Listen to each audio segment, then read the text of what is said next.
This podcast is brought to you by the IIEA, sharing ideas, shaping policy.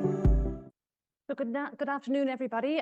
It's wonderful to see you here, and to those who are joining online also. I'm delighted to welcome you here to this session today. Before we get going and to properly open the session, I'd like to invite Michael Gaffey, the Director General of Irish Aid, to welcome you all and open the session for us today. Thanks, Michael. Well, good afternoon, everybody. I seem to be with great regularity up at this podium to speak of the benefits of the Development Matters lecture series that we do with the IIEA. So it's a really good opportunity for us to open up debate on issues that might otherwise not get aired, and it's particularly useful for us as we move ahead towards our EU presidency in 2026. So really pleased to welcome Ambassador Johan Borgstam, the EU Special Representative for the Great Lakes region, to be the latest speaker in the series. And I welcome all of you who are here and those of you online.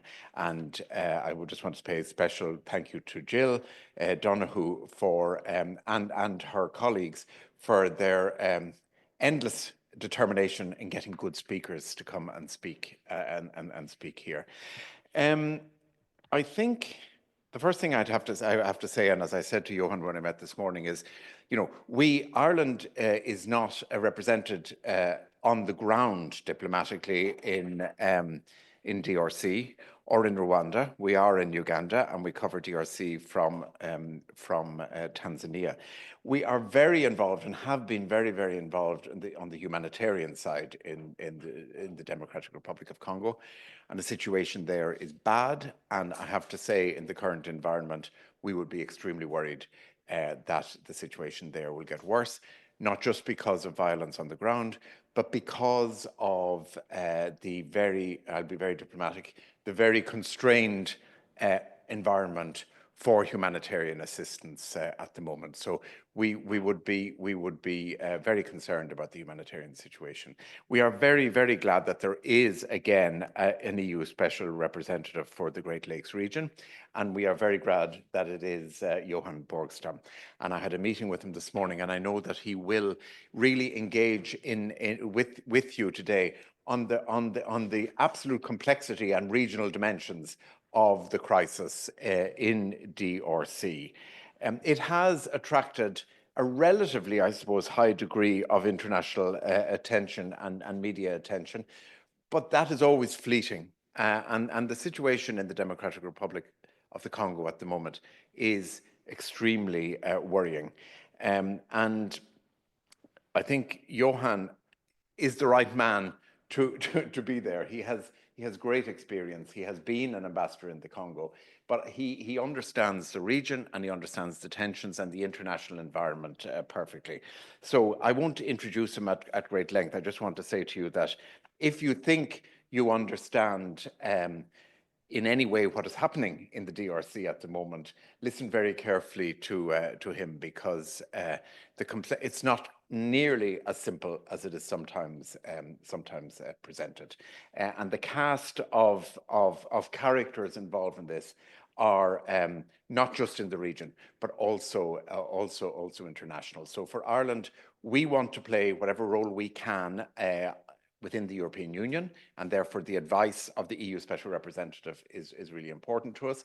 And we also want to play whatever role we can on the provision of humanitarian assistance. And we are already providing annually, I think it's some 17 million euros, and including through Irish NGO partners who are working hard and who have been affected by some of the aid cuts recently.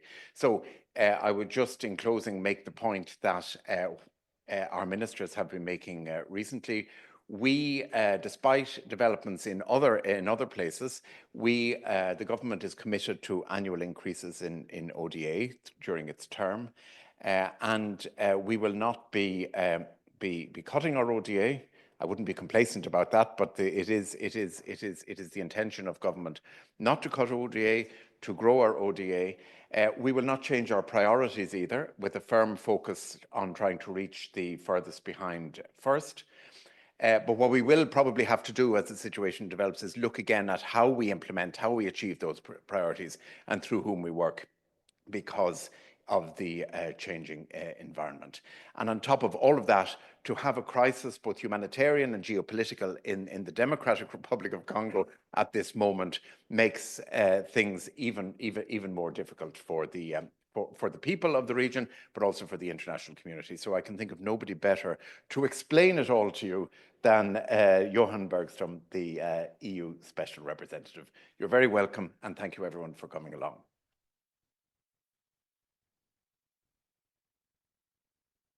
So I want to say a huge thank you to Michael for properly opening our event today. I haven't introduced myself. I do apologise. My name is Susan Murphy. I'm an academic. I'm an associate professor for development practice based in Trinity College Dublin, and I'm also the chair of the Development Studies Association of Ireland, which I think is one of the primary reasons I was invited to participate in today's event. My task today is to chair this very exciting session. We are very excited to have Johan with us today. Before we get going, I would like to welcome, we have about 50 or 60 participants online, so I would like to acknowledge and welcome all of those virtual participants today. And very much encourage you to place any of your questions into the Q&A session on the Zoom call. I would also like to remind members of our online audience and also members of the audience here today that the events are being recorded and it is being live streamed onto YouTube also. Now, so with that, I do want to do a very, very brief formal introduction to the European Special Representative for the Great Lakes region, Mr. Johan Borgstam. Johan took up this role in September 2024. And in this role, his primary activities around supporting the EU High Representative for Foreign Affairs in implementing the European Union's foreign policy objectives in the Great Lakes region. So his mission is very much to contribute to building a stronger, more comprehensive and strategic partnership with the countries in the region, and also maintaining very close contact with the primary organizations and fora such as the African Union, the East African Community, and also the United Nations, the international financial institutions and non-state actors where appropriate and when relevant. And so Johan will speak to us for about 20 minutes, and then we will open it to questions and answers. And with that, I'm delighted to welcome you, and the podium is yours. Thank you. Thank you. So thank you, Susan, and also thank you for the very kind and warm introduction. I'll see if I can live up to all the hype. When I started out as Swedish ambassador in Kinshasa, after 2 months or so, a friend told me that if you're not confused, you haven't understood. So if I leave you slightly more confused when you leave today than when you arrived, I guess I have succeeded one way or the other. Michael, you referred to the humanitarian situation on the ground, and I think it's a good starting point, because that really illustrates very well the challenges that we are facing now. So I think since the start of this year, there's been another 1 million internally displaced added in the DRC. So now we're talking about roughly 7 million all in all. And this also has, of course, spillover effects for the neighboring countries. So in Burundi, they've received more than 100,000 refugees from the DRC. And, you know, just a couple of weeks ago, I was in the Cibitoke region in Burundi in a refugee site. So it's about 40,000 people centered around a football stadium in pretty horrific conditions, but those conditions were also an illustration to the challenges that we are facing as an international community right now, because I asked to see the site where they prepare the food, and there was already relatively limited number of bags of corn and flour present. And then the message was that when these stocks are finished 3 to 4 weeks from now, we don't see how there will be more forthcoming. I mean, you're aware of not least the cuts on the American side. I mentioned that not to single out our American friends specifically. This is just stating a fact. The DRC, as you know, is the size of Western Europe. It's a population of maybe 120 million or so. And of those 120 million, 20% depend on humanitarian assistance for their survival. So in a context where the United States up until now has accounted for 70% of humanitarian assistance and 88% of food assistance, the impact is very real and very direct. In addition to the aggravating and already deteriorating security situation, humanitarian situation, this can also very well have direct implications for the security situation, for the political situation. If you have a population of refugees or displaced on a site or in a camp, they will not just stay there and watch their living conditions deteriorate further. They are very likely to move on. And also, if you talk about the overall humanitarian situation in the East, since the resurgence of the Rwanda-supported M23 rebellion from January onwards, and you saw that first the provincial capital of Goma fell in January in North Kivu, and then the provincial capital of South Kivu, Bukavu, fell in February. This also meant that, according to our humanitarian colleagues, something like 700,000 internally displaced in camps around Goma were more or less forcibly displaced. So when you talk about the Great Lakes, and I'm of course often asked about what's in it for the European Union, what are we doing there, what can we do, what should we do? I mean, first, I think it's pretty obvious there is a humanitarian imperative to be there, given the scale of the suffering. The second reason makes me associate to Frantz Fanon, who is once supposed to have said that Africa has the shape of a gun and Congo is the trigger. If the center of Africa is characterized by deteriorating security, an absence of governance, a security vacuum, that has very real and direct consequences for all the neighboring countries and also for the wider sub-region. And one thing I've noted in my interactions when I've been on mission to different African countries and not just in the Great Lakes region itself is the concern with exactly the security implications. So you might know that of all the 200 or so armed groups active in Eastern Democratic Republic of Congo, the one that stands out as the most murderous, if you wish, is the Islamic State-linked ADF. And so you also have that aspect, and you have fighters linked to those movements who can then turn up in other parts of Africa. So, which means, of course, that for us as Europeans, we have a self-interest in a stable, prosperous, developing Africa. And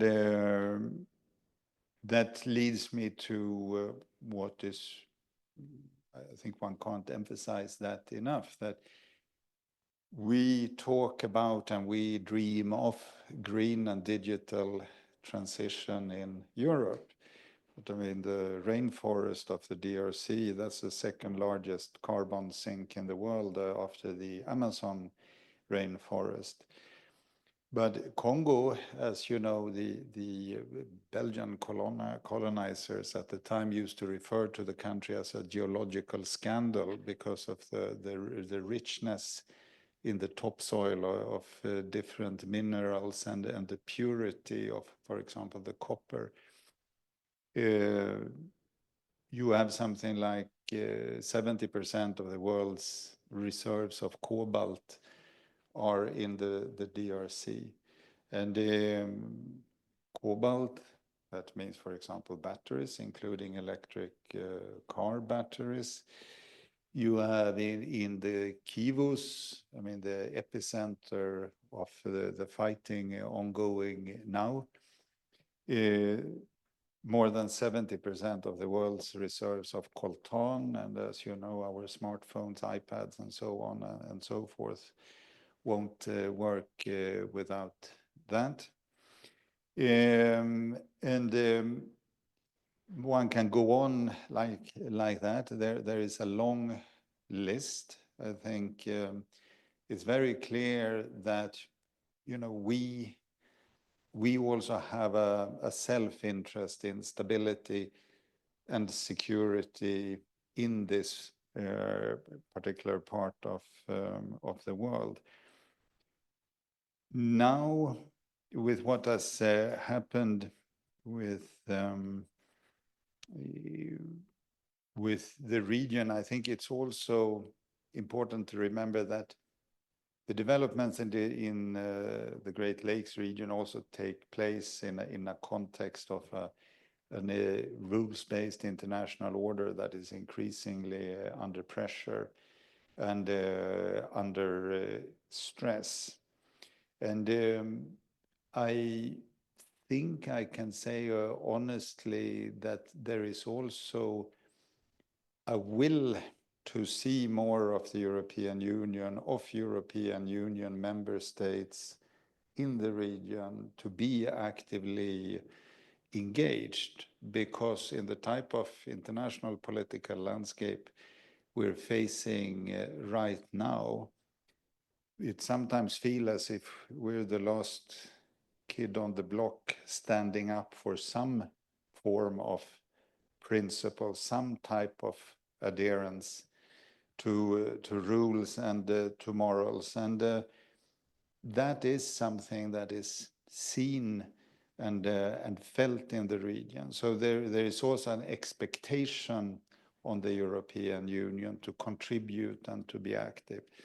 Then I should just say that what is very clear from my mandate, which is pretty interesting reading when I look through it, because it's sort of the classic multilateral Christmas tree with a lot of things added to it. But what is very clear is that I am not supposed to turn up in the region with European solution or European ideas about how this particular country on that particular region should fix its problem. So my message is that we are there to support African solutions for African problems and regional African solutions for regional African problems. This is something we've already been engaged in for quite some time with the different regional peace processes that have been taking place. And that can be in terms of capacity building, that can be in terms of technical assistance, but we are not there to replace the region because we can't. And in this context, I should say, without going into details about that, I'm happy to come back to it later during the Q&A.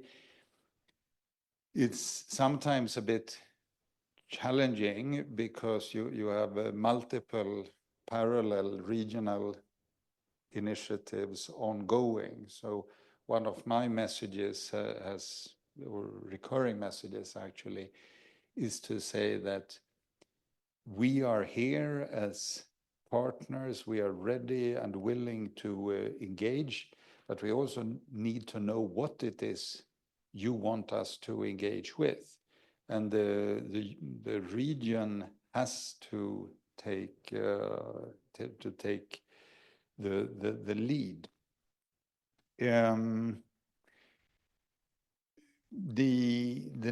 Then also, if you look at specific messages, which could also, just to give you an idea about what the engagements look like. I mean, the fundamental message is, of course, that there is no military solution to the conflict. This is something that can only be settled through a negotiated political solution. Having said that, if we look at what we have been trying to do also through the European Union's strategy for the Great Lakes, the three pillars, if you wish, is to focus on support to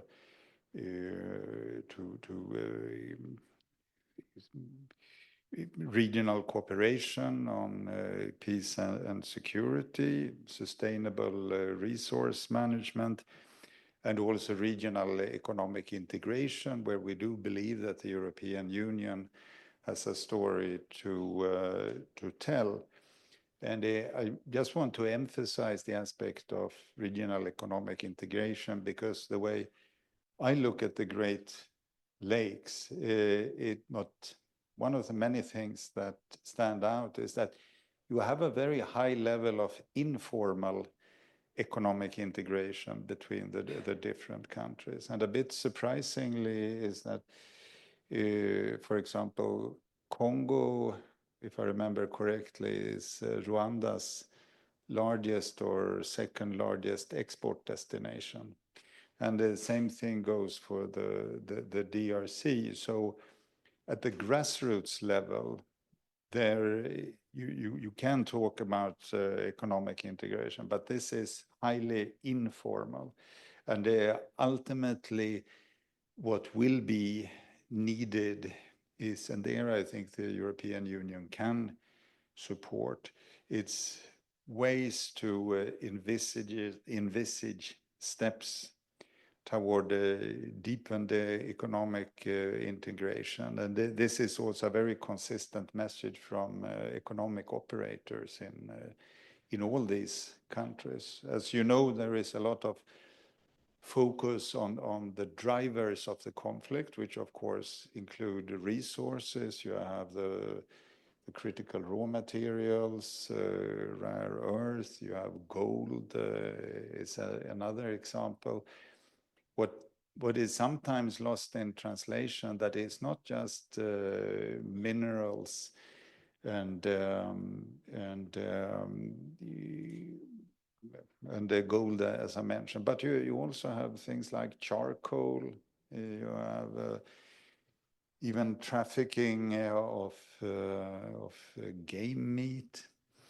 And where things get very tricky is when you try to look more closely at the different flows of the minerals. I mean, we know that many of the neighboring countries, including Rwanda, export minerals that did not enter Rwanda in a legit way.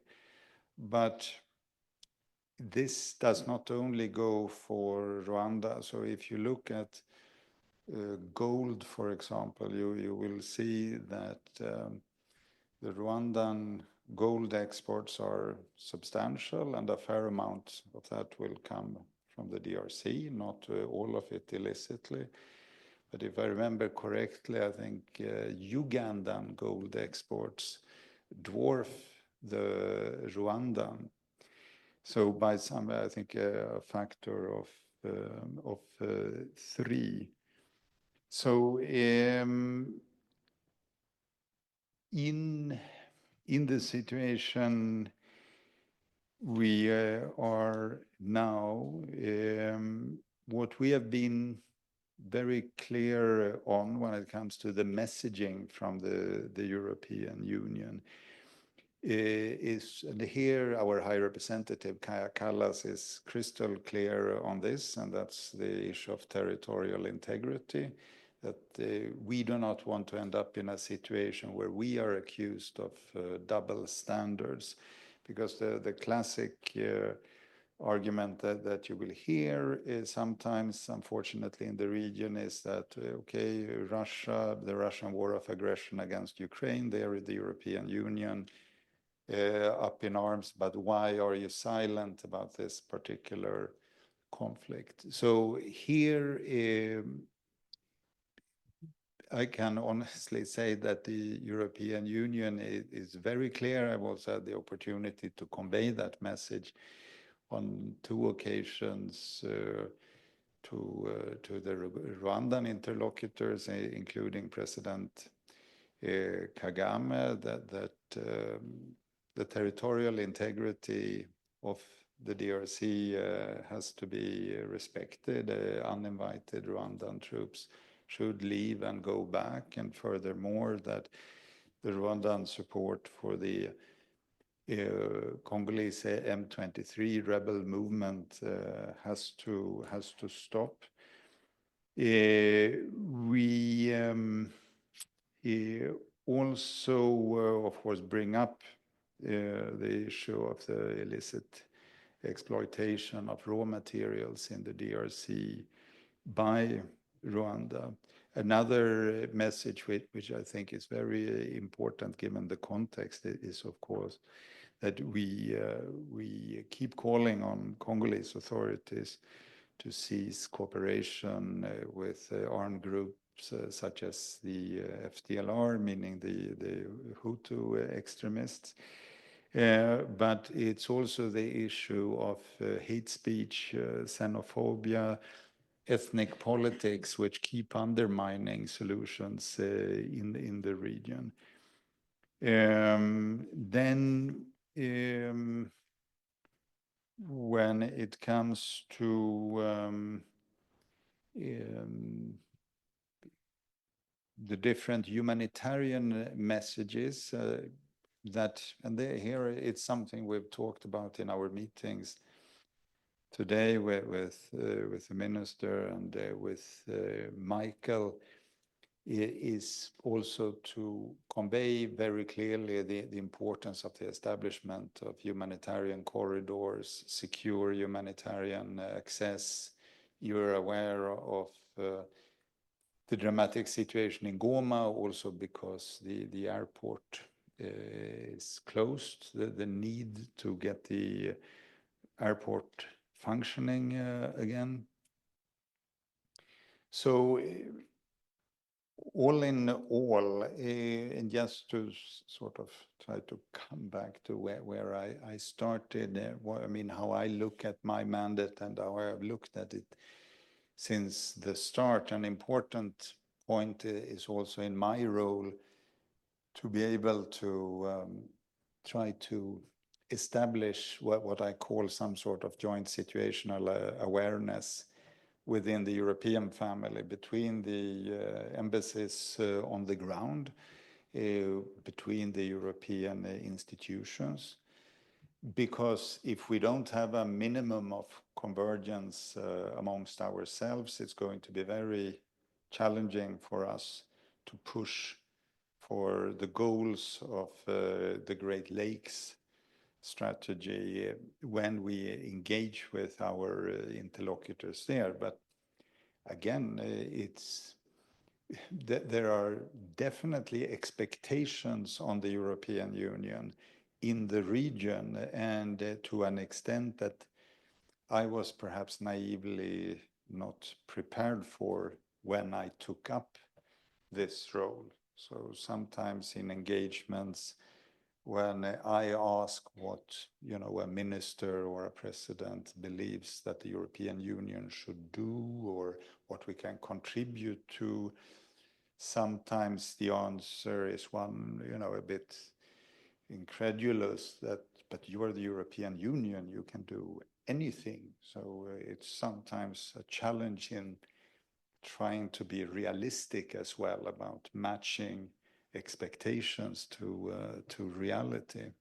But I know that this is a very impressive group of spectators.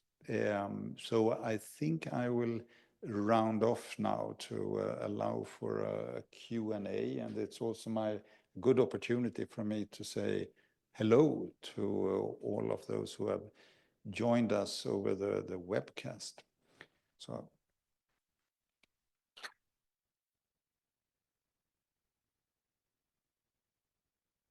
Oops. Thank you so much for that really interesting conversation or start to the conversation. Yeah, we have 20 minutes, so we're looking forward to the questions that will follow. I have loads of questions. I can see some questions coming in online, and I see a hand already raised in the audience. What I will ask for our participants is, for those who are raising a question, please introduce yourself, your name, and also your institutional affiliation. I'm going to start with questions in the room, and I'm going to keep a close eye on those coming in online. And I see the gentleman's hand here is raised. Please go ahead. Hi, Paddy Smith, Irish Times. Two quick questions, probably not resulting in quick answers, but first I wanted to ask you about the talk of a deal that Trump is apparently negotiating, in which the Americans supposedly will provide a degree of security in exchange for access to DRC minerals. It isn't clear to me that is actually happening, but I'd welcome your response to that. And secondly, in relation to DRC governance, I know this must be a very tricky issue for you, but I wondered if you would like to comment on the likely return of Kabila to the DRC, and whether you think that this can introduce a new dynamic that would be welcome or not. Thank you so much. So I'm going to ask you to respond to those questions, and then I have three more to follow. So okay, cool. Please go ahead. Yeah. So and thanks for the question. I'm as familiar as you are with what is being reported in media, of course, about a deal. You will also know that the special advisor, I think is the term the Americans use, of the White House to the Great Lakes, Dr. Mohamed Poulos, was recently on a tour of the Great Lakes, including in Kinshasa and Kigali.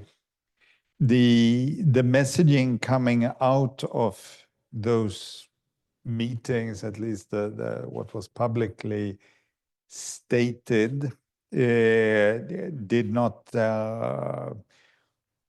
allude directly to a deal with minerals or security for minerals. So I think so. That's one thing. The other thing is just to say that when it comes to the United States in the region, I mean, we try to work closely with all partners, and that includes the United States government. So I am, for example, part of something called the International Contact Group for the Great Lakes. There are a couple of European countries who also have envoys or representatives for the Great Lakes. So we are there, but also I have an American colleague and a British colleague and so on.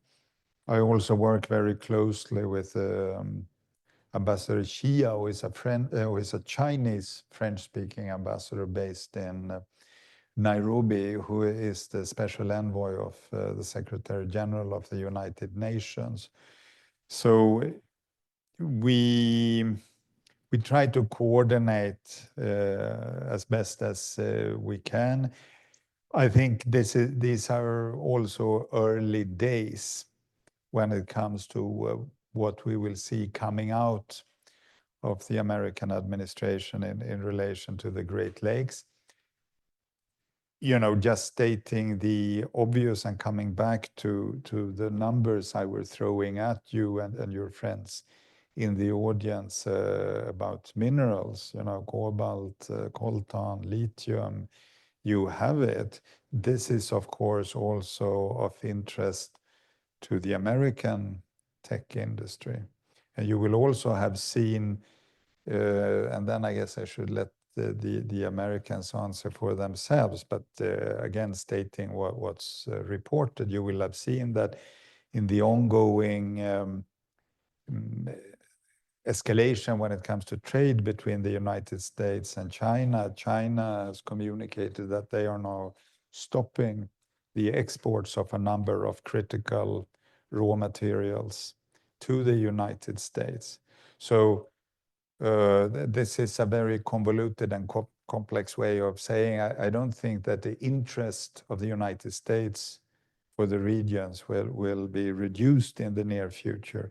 When it comes to the return of former President Kabila to the DRC, he has repeatedly communicated that he is going to come back. He has also been very clear in his, in his messaging about his criticism of President Felix Tshisekedi. I think this is a good illustration to the fact that this conflict, this situation, is not going to become less complex in the near future. Thank you so much. Thank you so much. David, we'll come to you. Thanks very much, Johan. Extremely interesting talk. My name is David Donoghue. I'm a former Irish diplomat and former head of Irish Aid. How significant is China as a competitor for the EU in the Great Lakes region? And possibly linked to that, Johan, I mean, would it be fair to say that the new EU strategy for the region is slightly less explicit on issues around rule of law and human rights and so on, and more assertive around the need for economic integration, economic cooperation? I mean, that may be an unfair criticism, but I was just wondering how you would present the EU strategy. Obviously, there have been traditional priorities for the EU around rule of law and so on, but in these more pragmatic days, I wonder, has some of that got sacrificed to the need to take care of other partners or address other partners? Yeah, many thanks for that. I think when it comes to the strategy, and I know that you're comparing the 2023 strategy with, I think it was 2012 or 2013, we had in EU speak a strategic cooperation framework. And it's true that there was less emphasis back then on the importance of regional economic cooperation. I wouldn't say that aspects of rule of law, for example, has been sacrificed to make room for more emphasis on economic cooperation. I would see it as, the focus on the role of the economy has been substantially increased and takes more space now. I fundamentally think that this is a good thing. And why do I that? I think it's a good thing because when I look at what is happening in the Great Lakes, this is like a gigantic example of political economy gone terribly wrong.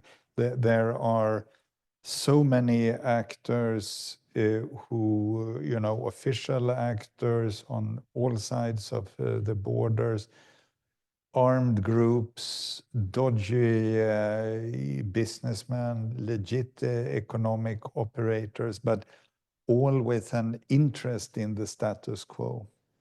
And that makes it of key importance to, as I put it before, to work towards a formalization of what is now informal. And hope inspiring has been in exchanges with businessmen and businesswomen in DRC, Burundi, Rwanda, and Uganda, and that here there is a type of convergence between them, because they also see the reality on the ground. And I mean, people are trading. The ethnicities are not neatly, behind the borders of the Berlin Conference of 1884-85.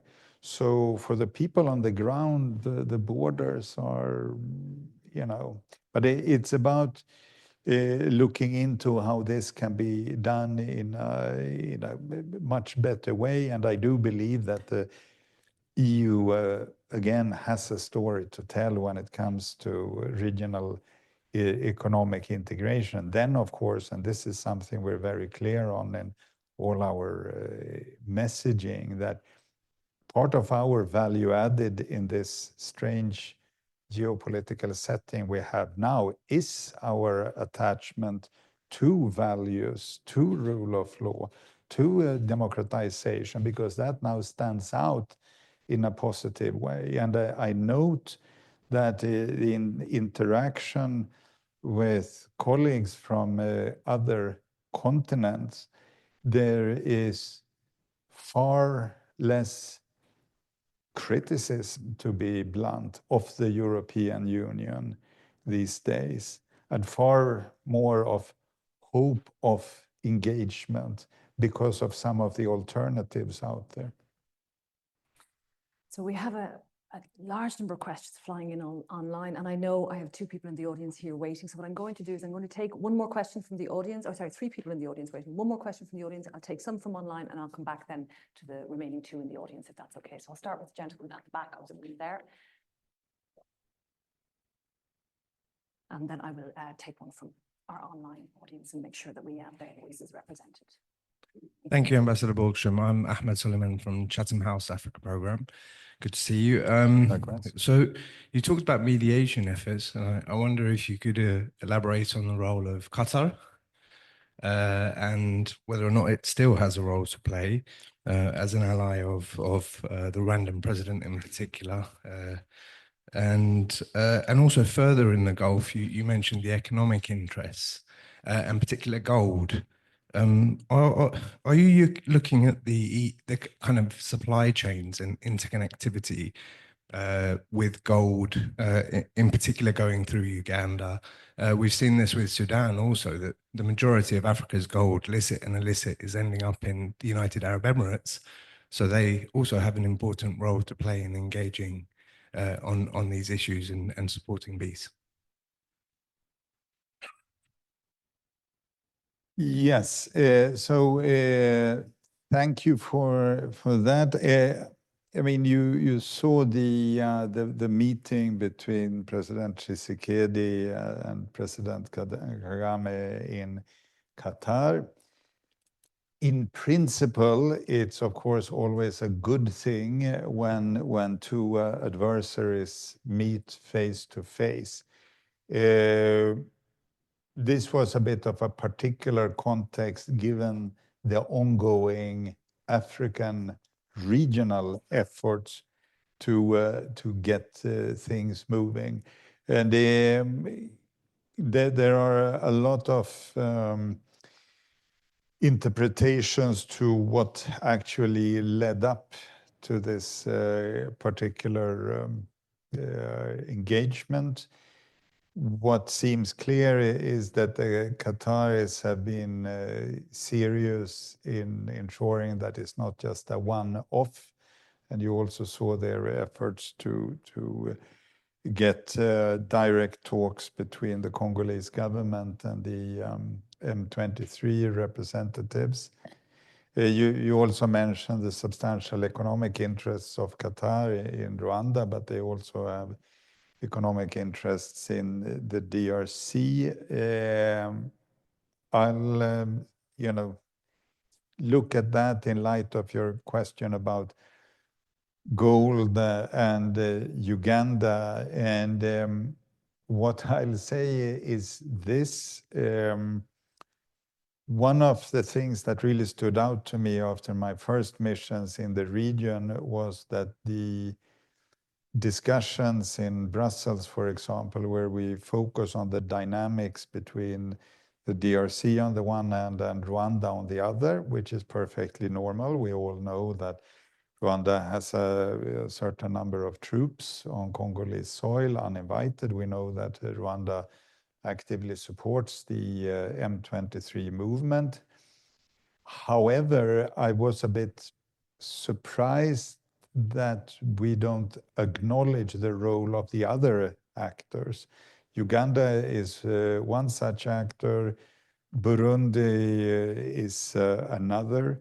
And if you look at how these countries look at the situation themselves, a very clear message to me repeatedly have been from all the countries that are Great Lakes countries that, we need to have a seat at the table. This also concerns us.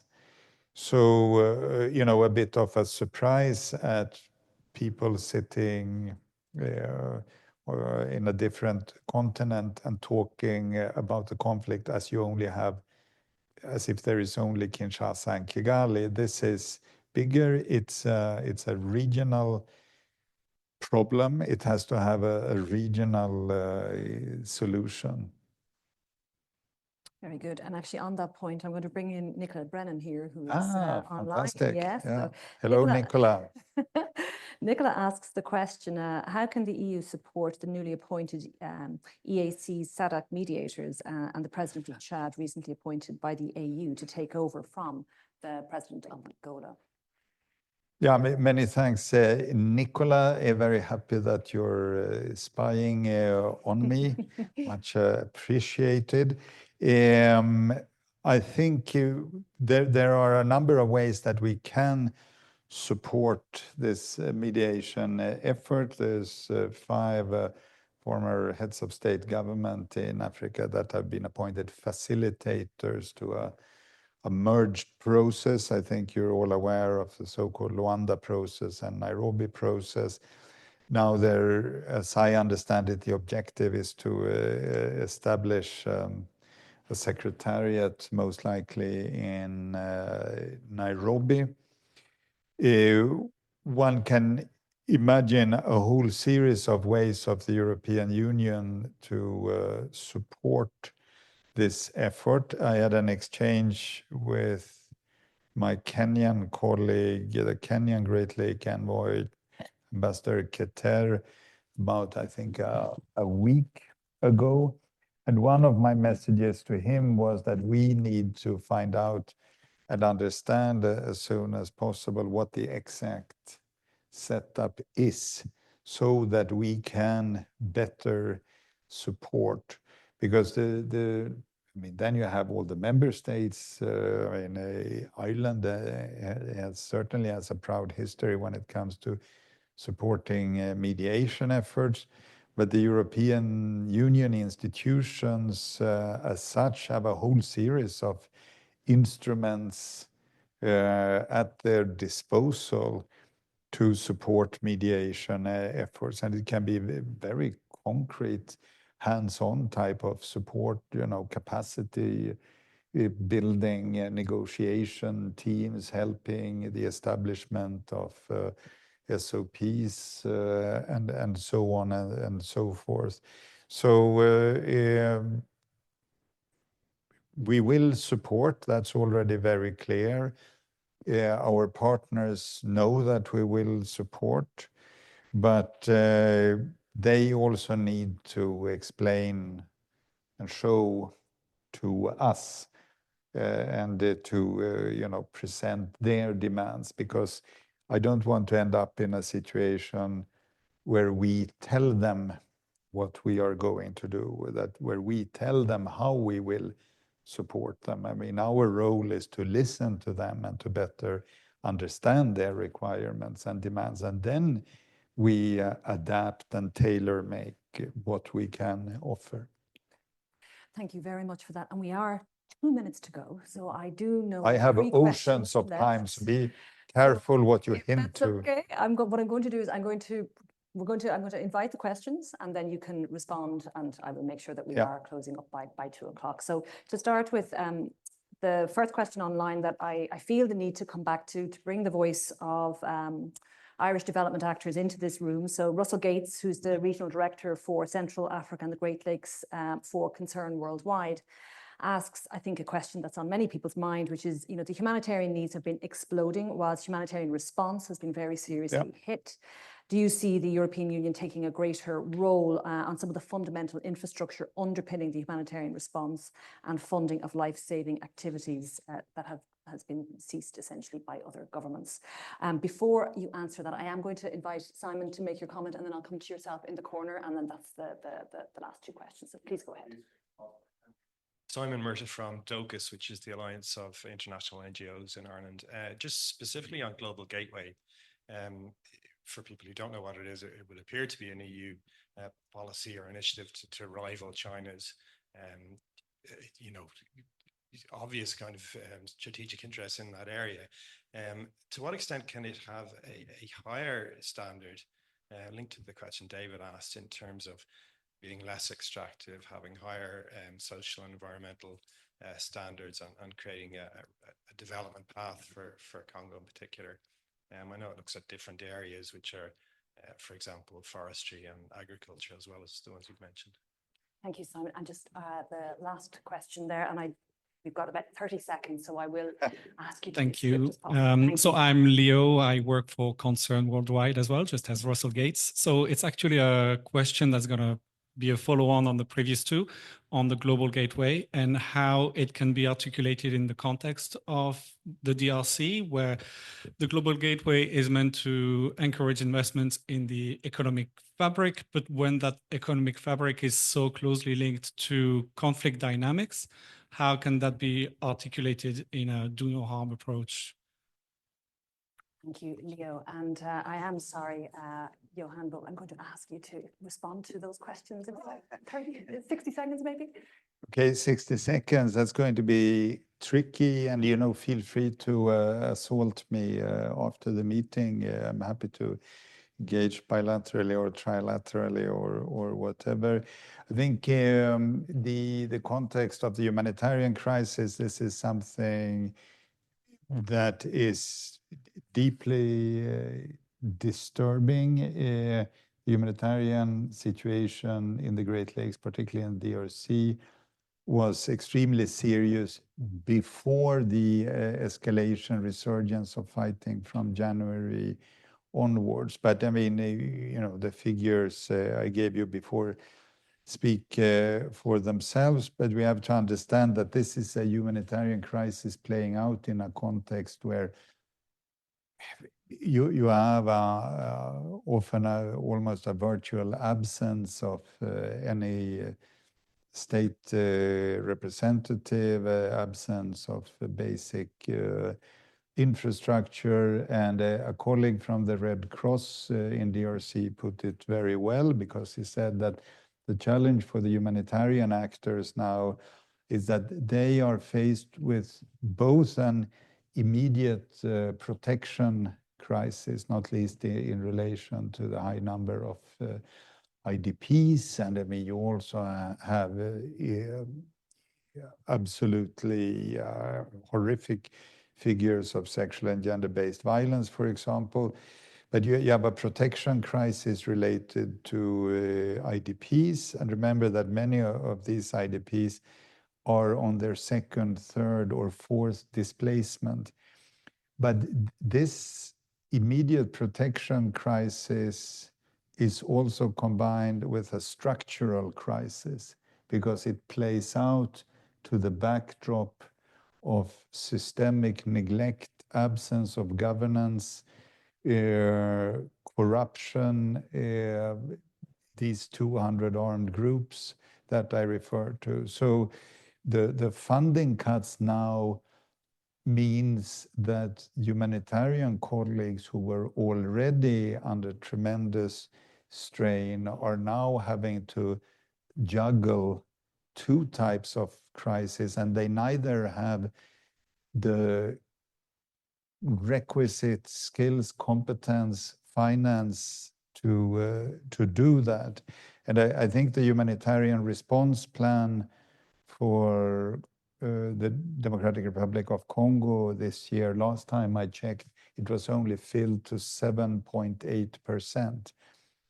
So this is going to escalate, and it will, on top of the human suffering, it will also have direct political consequences. Then when it comes to the global gateway, and I don't know, in 15 seconds, explain in relation to the Chinese Belt and Road Initiative, how we can ensure higher standards and do no harm. I would like to look at that in what I said before of, this weird geopolitical landscape where suddenly the European Union has a real value added, because we at least want to believe that we stand up for something. So when it comes to higher standards, do no harm, I think that's very much, that is our value added now. That is what we can compete with, if you wish, but it's also what makes the European Union an attractive partner. So I stop there. Thank you so much. And it's very, very clear we could have had a much, much longer conversation today. And I'm very struck by the comment that you made that the European Union is considered, or considers itself to be, the last kid standing on the block when it comes to upholding of rules, rights and morals. So I want to say a huge thank you to you today. Thank you to you and your colleagues and the audience. This podcast is brought to you by the IIEA, sharing ideas, shaping policy.